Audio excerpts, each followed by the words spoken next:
నమస్కారం. KV news కి స్వాగతం. ఎమ్మెల్సీ కల్వకుంట్ల కవిత సంచలన వ్యాఖ్యలు చేశారు. కాంగ్రెస్ ప్రభుత్వం బీఆర్ఎస్ కార్యకర్తలపై పెడుతున్న అక్రమ కేసులపై తీవ్రంగా స్పందించారు.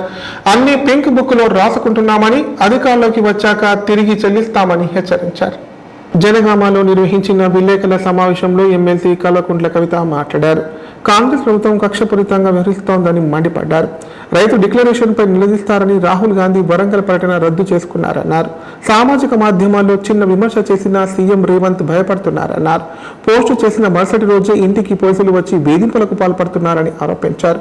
లెక్కలు ఎలా రాయాలో మాకు తెలుసని, మీ లెక్కలు తీస్తామని హెచ్చరించారు. రైతు డిక్లరేషన్ లో 0.5% కూడా ఇంప్లిమెంట్ చేయలేవాళ్ళు. ఆ భయంతోనే వెళ్ళిపోయినటువంటి పరిస్థితి. ఇవాళ భయం ఎందుకు? ట్విట్టర్లో ఎవరైనా ఒక కమెంట్ పెడితే భయం ముఖ్యమంత్రి గారికి, తెల్లారికల్లా అరెస్ట్ వస్తుంది ఇంటికి. ఫేస్బుక్లో ఎవరైనా ఒక వీడియో పెడితే భయం ముఖ్యమంత్రి గారికి, తెల్లారికల్లా పోలీసు వాళ్ళు వస్తారు. అదే క్రమంలో మా కోఆర్డినేటర్ మనోజ్ రెడ్డి గారి మీద కూడా మరి కేసులు పెట్టి పాపం తమ్ముడిని తనను 16 రోజుల పాటు వాళ్ళ కుటుంబాన్ని ఆయనను ఇబ్బంది పెట్టి జైల్లో పెట్టడం జరిగింది. మేము కూడా చూస్తూ ఉన్నాం. బీఆర్ఎస్ కూడా పింక్ బుక్ మెయింటైన్ చేయడం మొదలు పెడుతుంది. ఇబ్బంది పడద్దు, ఇంతకింత తిరిగి చెల్లిస్తామని కూడా మీకు తెలియజేస్తూ ఉన్నాం. మీ రాహుల్ గాంధీ ఏమో పాకెట్లో రాజ్యాంగం పట్టుకొని తిరుగుతాడు. ఇక్కడ రేవంత్ రెడ్డి గారేమో రాజ్యాంగాన్ని కాలరాసి అక్రమ కేసులు పెట్టుకుంటా తిరుగుతాడు. చూస్తూ ఉన్నాం. డెఫినెట్గా లెక్కలు మేము కూడా పెట్టుకుంటాం. మాకు జయశంకర్ సార్ నేర్పించిండు లెక్కలు ఎట్లా రాయాలనో, ఎట్లా ఉద్యమాలు చేయాలనో. ఇప్పుడు మా మీద అక్రమ కేసులు పెడుతున్నారు.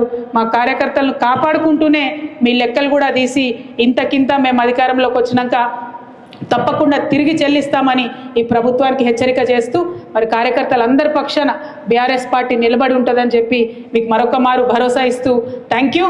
జై తెలంగాణ, జై కేసీఆర్.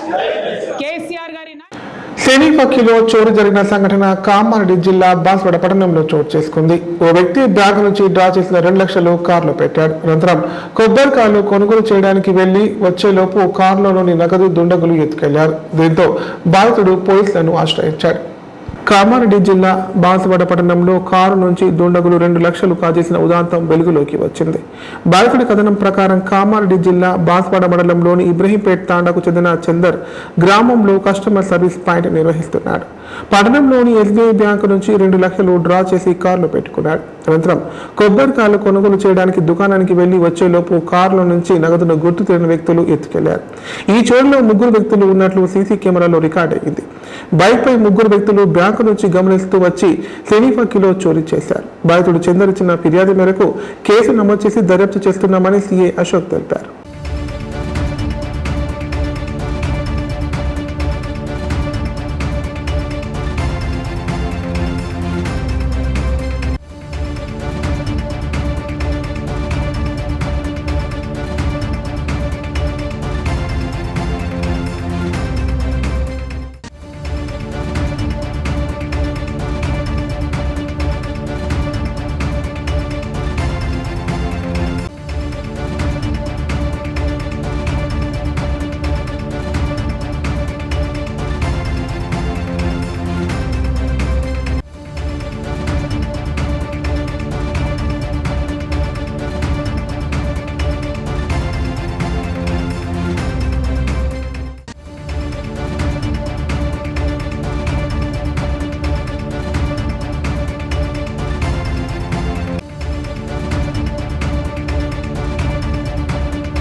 నాది ఇబ్రాహీంపేట్ గ్రామం.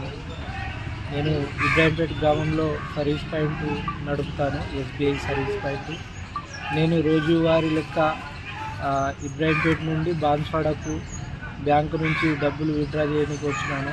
2 లక్షల రూపాయలు బ్యాంకులో సమయం 3:30 గంటలకు విత్డ్రా చేసి బయట వచ్చాను. బయట వచ్చినాక కారు డిక్కీలో ముంగటి సైడు డబ్బులు 2 లక్షలు పెట్టి భద్రంగా పెట్టి కవర్లు దానిపైనకి వెళ్ళి తప్పి డిక్కీ క్లోజ్ చేశాను. అక్కడి నుండి నేను నెక్స్ట్ డే పూజ నిమిత్తం కొబ్బరికాయల కోసం ఇక్కడ పాండురంగ కొబ్బరికాయల దుకాణం వద్ద కారు ఆపి కొబ్బరికాయలు కొనడానికి వెళ్ళాను లోపలికి. డోర్ క్లోజ్ చేసి అది 2 నిమిషాల లోపల నా యొక్క డబ్బులు దుండగులు కొట్టేశారు.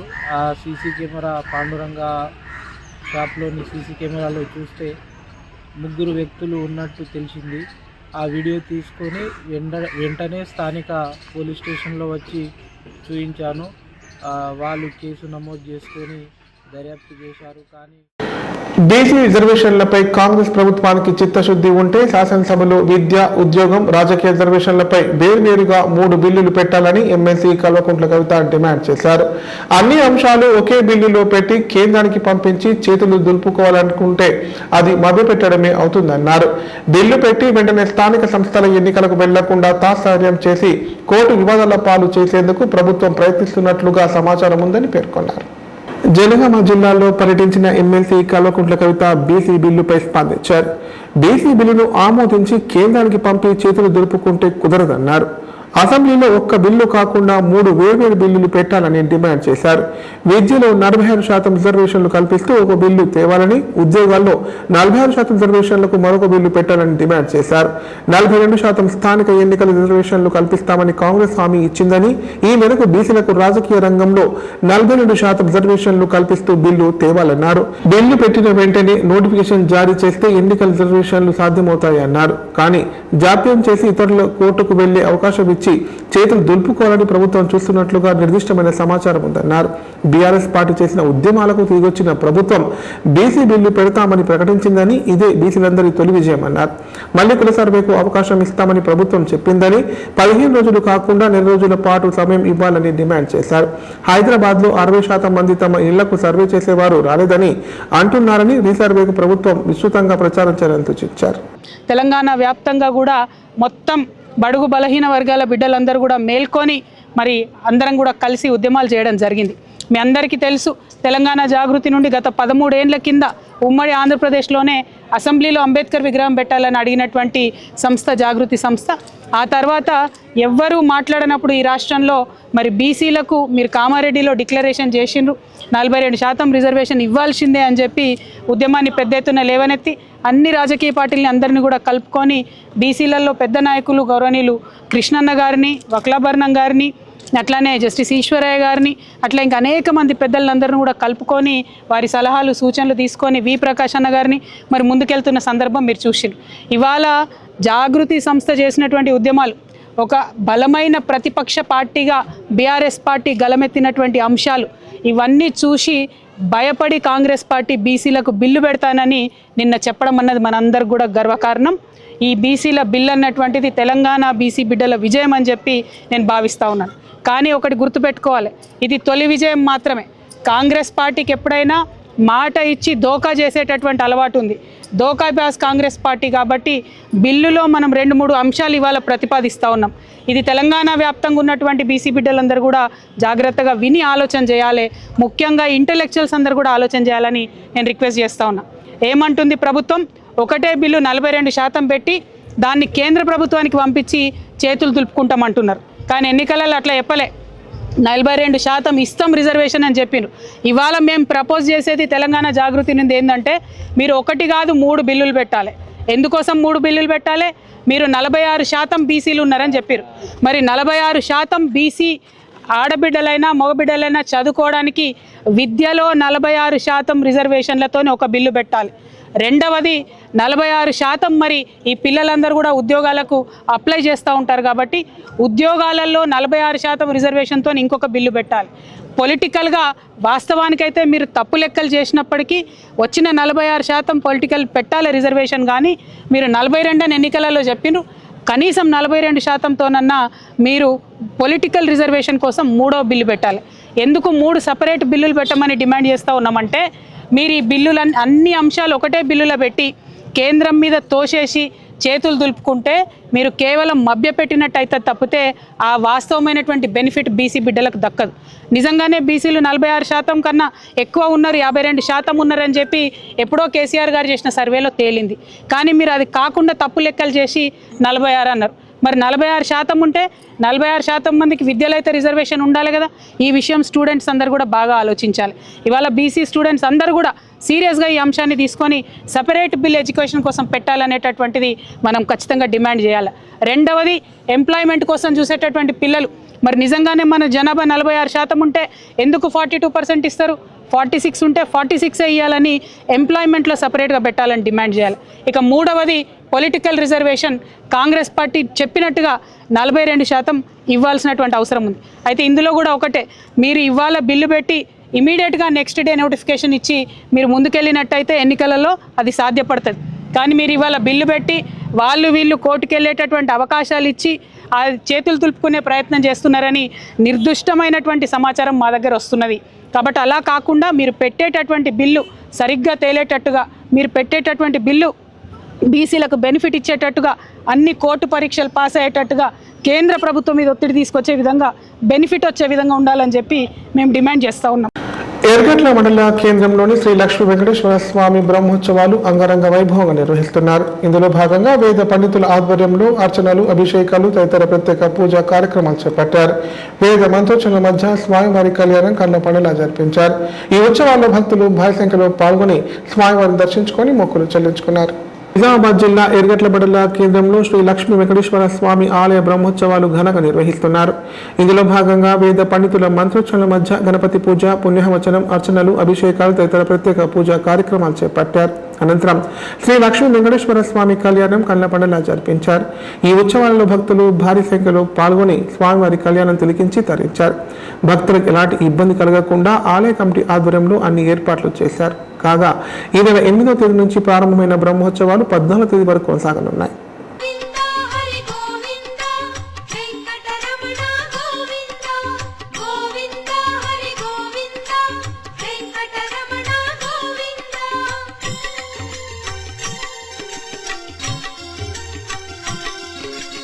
నందనందన నవనీత చోర పశుపాలక శ్రీ పాప విమోచన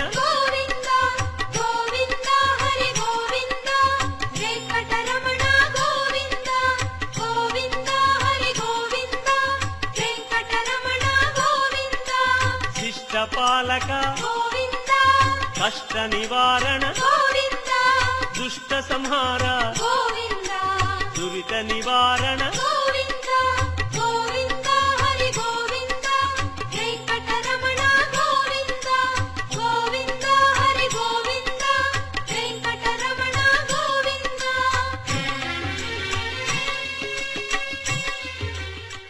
ఇప్పుడు ప్రకటనలు. Life hospital Kamareddy. కామారెడ్డిలో 50 పడకల ISO సర్టిఫైడ్ గల ఏకైక hospital life hospital Kamareddy. Aarogyasri, EHS మరియు అన్ని రకాల నగదు రహిత హెల్త్ ఇన్సూరెన్సులు గల ఏకైక hospital life hospital. Aarogyasri card లేదా తెల్ల రేషన్ కార్డు ఉన్న వారికి ఆరోగ్యశ్రీ మరియు ఆయుష్మాన్ భారత్ ద్వారా ఆపరేషన్లు ఉచితంగా చేయబడును. కామారెడ్డిలో కార్పొరేట్ స్థాయి ఖరీదైన వైద్యాన్ని ప్రతి పేద మధ్యతరగతి వారికి అతి తక్కువ ఖర్చుతో వైద్యం చేయబడును. నిజామాబాద్, హైదరాబాద్ వెళ్లవలసిన అవసరం లేకుండా అనుభవజ్ఞులైన వైద్య బృందంచే క్లిష్టమైన ఎముకల ఆపరేషన్లు, ఆర్థోస్కోపిక్, కీహోల్ సర్జరీలు, జాయింట్ రీప్లేస్మెంట్, మోకాళ్ల మార్పిడి, వెన్నుపూస ఆపరేషన్లు మరియు 4 గంటలు అత్యవసర వైద్య సేవలు అందించబడును. మా సదుపాయాలు: అత్యాధునిక operation theatre, laminar OT, ICU, x ray, physiotherapy, DEXA scan, pharmacy సౌకర్యాలు కలవు. రాష్ట్ర ప్రభుత్వ ఉద్యోగులకు ఫీజు రీయింబర్స్మెంట్ సౌకర్యం కలదు. సంప్రదించండి లైఫ్ హాస్పిటల్. తెలంగాణలో మొట్టమొదటిసారిగా అధునాతన పద్ధతిలో నరాల, మానసిక, sex, alcohol, fits treatment, AC intensive care unit ఇప్పుడు మన నిజామాబాద్ లో doctor B Keshavulu MD psychiatry, Osmania గారి ఆధ్వర్యంలో అన్ని సదుపాయాలు గల అత్యాధునిక అతిపెద్ద హాస్పిటల్ ప్రారంభించబడ్డది. నరాల బలహీనతలు, తలనొప్పి, ఫిట్స్, పళ్లు బిగపట్టడం, భయం, గుండెదడ, డిప్రెషన్, ఒంటరితనం, మంత్రాలు చేతబడి చేశారని అనుమానపడటం, వ్యతిరేకమైన ఆలోచనలు, తన గూర్చి మాట్లాడుకుంటున్నారని, చంపడానికి వస్తున్నారని భ్రమపడటం, ముట్టిందే ముట్టటం, కడి కడిగిందే కడగటం, సెక్స్ లో బలహీనత, శీఘ్రస్ఖలనం, హస్తప్రయోగం, సెక్స్ లో తీవ్ర అసంతృప్తి, భార్యాభర్తల మధ్య అనుమానాలు, పిల్లల అల్లరి, అతికోపం, మతిమరుపు, చదువులో వెనుకబాటుతనం, alcohol, cigarette, gutka, Gul form బానిసైన వారికి స్పెషల్ ట్రీట్మెంట్. గమనిక: ఆధునిక ఏసీ వార్డు, అత్యంత విశాలమైన భవనం, అన్ని నరాల మానసిక సమస్యలకు మరియు ఆల్కహాల్ ను మాన్పించుటకు అడ్మిషన్స్ సౌకర్యం గల తెలంగాణలోనే అతిపెద్ద hospital doctor Keshavulu hospital, bus stand ఎదురుగా లైన్, ఖలీల్వాడి, నిజామాబాద్. ఫోన్ 08462255189. కామారెడ్డి జిల్లా బాన్సువాడ మండలంలో భారీ అగ్ని ప్రమాదం సంభవించింది. ఈ ప్రమాదంలో ఓ ఇల్లు పూర్తిగా దగ్ధమవగా 7 లక్షల వరకు ఆస్తి నష్టం వాటిల్లింది. దీంతో తమను ప్రభుత్వం ఆదుకోవాలని బాధితులు వేడుకుంటున్నారు. బాన్సువాడ మండలంలో భారీ అగ్ని ప్రమాదం జరిగింది. హనుమాజీపేట్ గ్రామ పంచాయతీ పరిధిలోని చిత్రు నాయక్ తాండాకు చెందిన కమలాబాయ్ మణిక్రావుల ఇంట్లో బుధవారం రాత్రి అగ్ని ప్రమాదం సంభవించింది. భారీగా మంటలు ఎగిసిపడడంతో ఇల్లు పూర్తిగా దగ్ధమైనట్లు స్థానికులు తెలిపారు. సమాచారం అందుకున్న ఫైర్ సిబ్బంది ఘటనా స్థలానికి చేరుకొని మంటలను అదుపు చేశారు. సుమారు 7 లక్షల ఆస్తి నష్టం వాటిల్లిందని చెప్పారు. కాగా ఇంట్లో ఉన్న డబ్బు, బంగారం, ఇతర సామాగ్రి అగ్నికి ఆహుతైనట్లు బాధితులు తెలిపారు. ప్రభుత్వం తమని ఆదుకోవాలని కోరారు.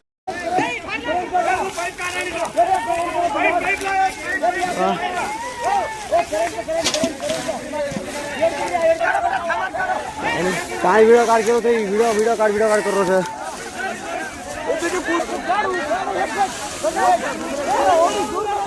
ए मत बका बे मत बका रहा पानी पानी पानी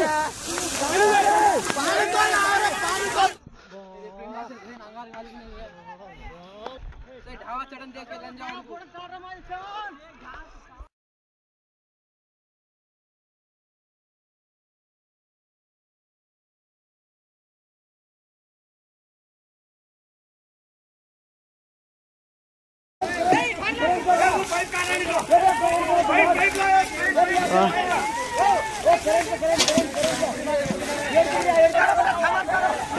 काय वीडियो काढ के होते वीडियो काढ करो सर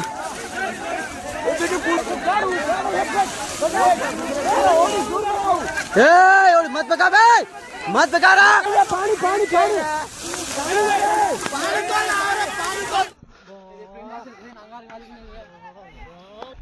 ढावा चढ़न देख के लन जाओ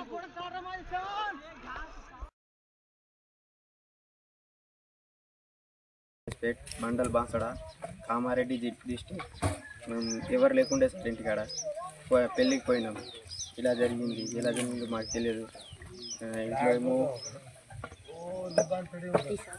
డబ్బులుండే బంగారం ఉండే సార్, తోగర్లు ఉండే పంటలు అన్నీ ఉండే సార్. మాకు ప్రభుత్వం ఆదుకోవాలా. 7-8 లక్షల దాకా ఉండే సార్. అన్ని మంటలు ఏం లేవు సార్, అన్నీ పోయినాయి. ఇవే ఉన్నాయి. 9 ఏళ్ల నిరీక్షణకు తెరదించుతూ పలు రేషన్ కార్డుల్లో తల్లిదండ్రులతో పాటు పిల్లల పేర్లు చేరుతున్నాయి. పుట్టింటి కార్డుల్లో తొలగించిన మహిళల పేర్లు అత్తారింటి కార్డుల్లో నమోదవుతున్నాయి.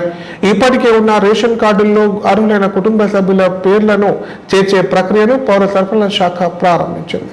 కొత్త రేషన్ కార్డుల కోసం దరఖాస్తుల స్వీకరణపై నెలకొన్న గందరగోళానికి తెరదించుతూ సర్కారు కీలక ప్రకటన చేసింది. మీ సేవా కేంద్రాల దరఖాస్తుల స్వీకరణ నిరంతరం ఉంటుందని స్పష్టం చేసింది. దరఖాస్తుల సమర్పణకు నిర్దిష్ట గడువు ఏమీ లేదన్న సర్కార్ కులగణన, ప్రజాపాలనలో అర్జీలు ఇచ్చిన వారు మళ్లీ ఇవ్వాల్సిన అవసరం లేదని తేల్చి చెప్పింది. రేషన్ కార్డులో పిల్లల పేర్లు సహా కుటుంబ సభ్యుల్ని పౌర సరఫరాల శాఖ చేర్చుతోంది. కొత్త రేషన్ కార్డుల కోసం మీ సేవలో దరఖాస్తు చేసుకునే అవకాశం ప్రభుత్వం కల్పించడంతో రేషన్ కార్డుల కోసం ఎన్నో ఏళ్లుగా ఎదురుచూస్తున్న ప్రజలు మీ సేవా కేంద్రాల వద్ద బారులు తీరుతున్నారు. కామారెడ్డి జిల్లా వ్యాప్తంగా మీ సేవా కేంద్రాల్లో భారీగా రద్దు నెలకొంది. జిల్లా కేంద్రంలోని పలు మీ సేవా కేంద్రాల వద్ద ప్రజలు పెద్ద ఎత్తున చేరుకొని క్యూలైన్లో నిల్చున్నారు. తమ దరఖాస్తులు సమర్పించేందుకు గంటల కొద్దీ పడికాపులు కాస్తున్నారు. అయితే రేషన్ కార్డుల కోసం మీ సేవా కేంద్రాల్లో దరఖాస్తు చేసుకున్నప్పటికీ వాటికి సంబంధించిన రసీదును పౌర సరఫరా శాఖ కార్యాలయం లేదా ఎంఆర్ఓ కార్యాలయంలో సమర్పించాలని మీ సేవ నిర్వాహకులు సూచిస్తున్నారు. దీంతో అప్లికేషన్ రసీదులను పట్టుకొని సివిల్ సప్లై కార్యాలయాలకు ప్రజలు పరుగులు పెడుతున్నారు. అయితే మీ సేవలో దరఖాస్తు చేసిన రసీదును దాచిపెట్టుకోవాలన్న పౌర సరఫరా శాఖ దాన్ని ఎక్కడా ఇవ్వాల్సిన అవసరం లేదని స్పష్టం చేసింది. క్షేత్రస్థాయిలో ప్రజలెవరూ ఆందోళన పడాల్సిన అవసరం లేదని పేర్కొంది.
భగత్ సింగ్ నగర్ ఈ సేవ. నా పేరు నవీన్ రెడ్డి. ఇక్కడ ఆపరేటర్గా చేస్తున్నాము. ఇక్కడ తెలంగాణ ప్రభుత్వము గత 11వ తేదీ నుంచి కొత్త రేషన్ కార్డుల కోసం అప్లికేషన్ స్టార్ట్ చేసింది. ఎవరికైనా కొత్త రేషన్ కార్డులు కావాలి అని అప్లై చేసుకునే వాళ్ళు ఉంటే వాళ్ళకి ఇంతకుముందు ఎక్కడ రేషన్ కార్డు లేకుండా ఉన్న వాళ్ళు అయితే అప్లికేషన్ ఫామ్ తీసుకొచ్చి ఇక్కడ అప్లై చేసుకోగలరు. ఆల్రెడీ రేషన్ కార్డు ఎక్కడైనా ఉన్న వాళ్ళు ఉంటే వాళ్ళు అక్కడ కొట్టేపించుకొని వచ్చి ఇక్కడ అప్లై చేసుకోవాలి. ఆల్రెడీ ఉన్న వాళ్ళ స్వీకరించబడవు అప్లికేషన్లు. ఆల్రెడీ పిల్లలు ఇట్లా పుట్టిన వాళ్ళు ఉంటే వాళ్ళ రేషన్ కార్డు వాళ్ళ ఆధార్ కార్డు తీసుకొచ్చి ఎంట్రీ చేసుకోవాల్సి ఉంటుంది. వార్తలు ఇంతటితో సమాప్తం. తిరిగి ప్రసారమయ్యే వార్తల్లో మళ్ళీ కలుద్దాం. అంతవరకు సెలవు. నమస్కారం.